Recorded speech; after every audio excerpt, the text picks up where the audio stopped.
Nag-success po ang red carpet premiere ng A Werewolf Boy. At ang stars na sina Rabin Angeles at Angela Muji naging emotional pa nga sa good reviews na kanilang nakuha para sa pelikula. Magbabalita si Von Belenario.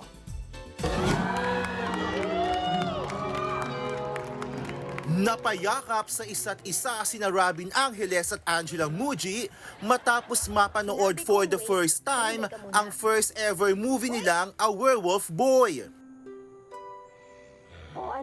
Emosyonal silang matapos ang palakpakan sa red carpet premiere ng pelikula sa isang mall sa Mandaluyong City.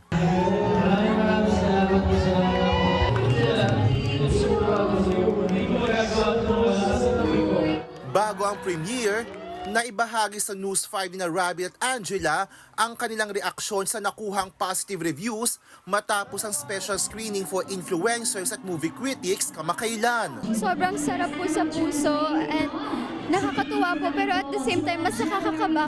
Good news din ang hatid ng Rabjel sa fans at moviegoers dahil pinababa ang ticket price sa SM Cinemas. 275 pesos sa mga sinihan sa Metro Manila at 230 pesos sa probinsya. Ang saya kasi mas madami makakapanood na movie natin. No? I'm so grateful that they made the price more accessible for people so that everyone has a chance to watch it. Sige na, umalis ka.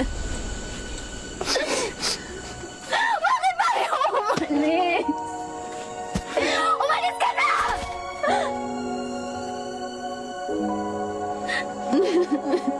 Abangan ng A Werewolf Boy sa mga sinihan bukas nationwide. Ako si Von Belenario para sa 1PH.